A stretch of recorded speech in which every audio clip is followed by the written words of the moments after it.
আজকে আমরা বানাবো চিকেন স্যুপ। চিকেন স্যুপটা হয় হেলদি অ্যান্ড টেস্টি।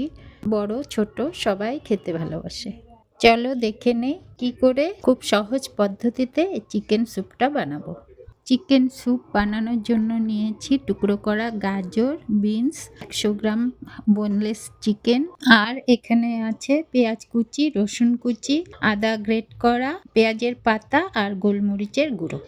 এবার কড়াইয়ে 1 চামচ বাটার আর 1 চামচ সাদা তেল দিয়ে মাংসটাকে উল্টে পাল্টে একটু ভেজে নেব।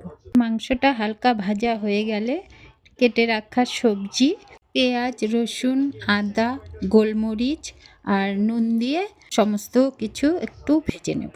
সবজিগুলো হালকা ভাজা হয়ে গেলে 1 লিটার জল দিয়ে ফুটতে দেব। মাংসটা সিদ্ধ হয়ে গেলে মাংসটা নামিয়ে কাঁটা চামচের সাহায্যে একটু ছিঁড়ে নেব। মাংসটা ছেঁড়া হয়ে গেলে স্যুপের মধ্যে দিয়ে কিছুক্ষণ ফুটতে দেব।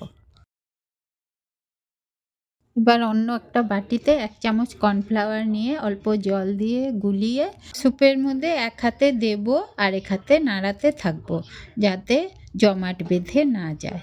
শেষে পেঁয়াজ পাতা দিয়ে নামিয়ে নিলে রেডি আমাদের গরম গরম চিকেন স্যুপ। এই স্যুপটা বাচ্চা থেকে বড় সবাই খেতে পারবে, কারণ ভীষণ হেলদি এবং টেস্টি।